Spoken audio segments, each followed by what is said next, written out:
नमस्कार दोस्तों, आज हम इस वीडियो में Realme 13 Plus 5G versus Oppo F27 Pro Plus 5G का फुल डेप्थ कंपैरिजन करने वाले हैं। इसके अलावा इसी कीमत में आने वाले दूसरे स्मार्टफोन की जानकारी भी आपको वीडियो के लास्ट में देंगे। सबसे पहले बात करते हैं दोनों फोन के डायमेंशन की। दोनों फोन की लेंथ की बात करें तो 13 प्लस में 6.37 इंच जबकि F27 Pro Plus में 6.41 इंच की लेंथ मिलती है।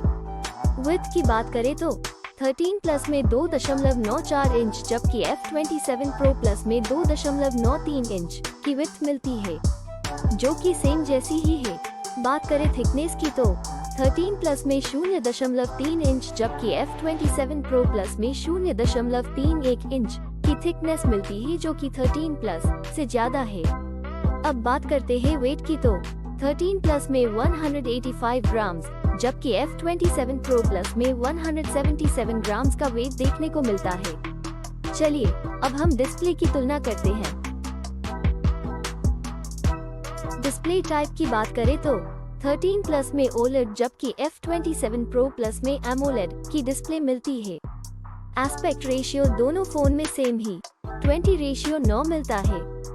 डिस्प्ले साइज की बात करें तो 13 प्लस में 6.67 इंचेस जबकि F27 Pro Plus में 6.7 इंचेस मिलती है।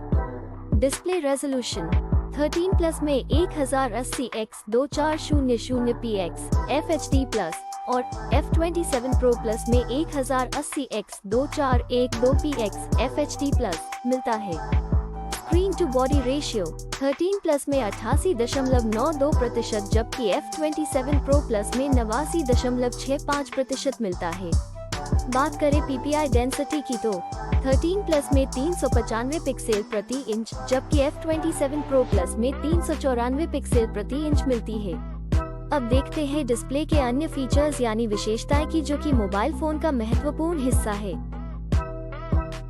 अब बात करते हैं सबके पसंदीदा फीचर्स कैमरा की। दोस्तों, सबसे पहले बात करें मेन कैमरा की तो 13 प्लस में 2 कैमरा देखने को मिलता है, जिसमें कि प्राइमरी कैमरा और आखिर में सेकेंडरी कैमरा देखने को मिलता है। और F27 Pro Plus की बात करें तो इसमें भी हमें 2 कैमरा देखने को मिलता है, जिसमें कि प्राइमरी कैमरा और आखिर में डेप्थ कैमरा देखने को मिलता है। बात करें वीडियो कैमरा की तो 13 प्लस में 10 डिफरेंट टाइप के फीचर्स मिल जाते हैं और F27 Pro Plus की बात करें तो उसमें 8 डिफरेंट टाइप के फीचर्स मिल जाते हैं। अब बात करें फ्रंट कैमरा यानी कि सेल्फी कैमरा की तो दोनों फोन में सिंगल कैमरा देखने को मिलता है, जिसमें कि 4 डिफरेंट फीचर्स मिलते हैं। आइए अब बात करते हैं हार्डवेयर के बारे में, जिसमें हम CPU, GPU और RAM की जानकारी देखेंगे। हार्डवेयर में सबसे पहले CPU, जो कि स्पीड के हिसाब से देखा जाए तो फोन में सबसे इम्पोर्टेंट पार्ट है, उसकी डिटेल्स देखते हैं।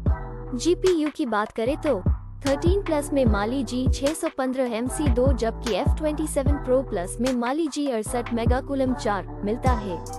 चिपसेट की बात करें तो 13 प्लस में MediaTek Dimensity 7300 Energy और F27 Pro Plus में MediaTek Dimensity 7050 मिलता है।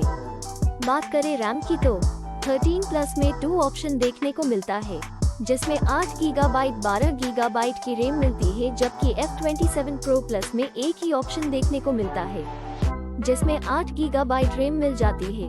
बात करें इंटरनल मेमोरी, जिसको हम स्टोरेज भी कहते हैं, वो दोनों फोन में सेम ही 2 विकल्प देखने को मिलता है और दोनों फोन में सेम ही 128 GB 256 GB की स्टोरेज मिलती है।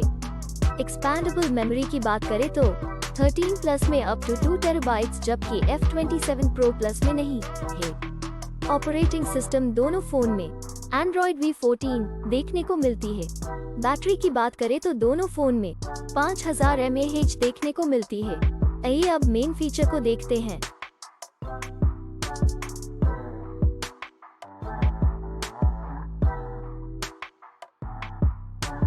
कलर्स की बात करें तो 13 प्लस में 3 कलर्स जबकि F27 Pro Plus में 2 कलर्स ऑप्शन मिलते हैं। सब इन्फॉर्मेशन देखने के बाद बात करें प्राइस की तो 13 प्लस में 3 वेरिएंट देखने को मिलते हैं, जो कि 8 गीगाबाइट रैम 128 गीगाबाइट स्टोरेज के साथ 22,999 rupees, 8 gigabyte RAM 256 gigabyte storage के साथ 24,999 rupees, 12 gigabyte RAM 256 gigabyte storage के साथ 26,999 रुपीस में मिल जाता है। वही अगर बात करें फॉर 27 प्रो प्लस की तो उसमें 2 वेरिएंट देखने को मिलते हैं, जो कि 8 गीगाबाइट रैम 128 गीगाबाइट स्टोरेज के साथ 27,999 rupees, 8 gigabyte RAM 256 gigabyte storage के साथ 29,999 रुपीस में मिलते हैं। दोस्तों अब बात करते हैं प्रॉन्स एंड कॉन्स यानी कि फायदे और नुकसान की। तो Realme 13 Plus 5G में 7 फायदे और 6 नुकसान देखने को मिलता है। जबकि बात करें Oppo F27 Pro Plus 5G की तो उसमें 8 फायदे और 5 नुकसान देखने को मिलता है। फाइनली बात करें है रिजल्ट की तो डिस्प्ले में दोनों फोन सेम ही है। मेन कैमरा में F27 Pro Plus आगे है, फ्रंट सेल्फी कैमरा में दोनों फोन सेम ही है, परफॉर्मेंस में दोनों फोन सेम ही है। दोस्तों अब हम सेम प्राइस में आने वाले दूसरे फोन को भी देख लेते हैं। पहले कॉम्पिटिटर फोन की बात करें तो उसमें Realme 12 5G है, दूसरा Vivo S19 5G है, तीसरा Honor 200 5G है और लास्ट कॉम्पिटिटर फोन की बात करें तो उसमें Moto G85 5G है। और ये सारे फोन की डिटेल्स आपको डिस्क्रिप्शन में मिल जाएगी। प्रिय दोस्तों अगर यह वीडियो आपको अच्छा लगा हो तो कृपया इसे लाइक, शेयर और सब्सक्राइब करना न भूलें।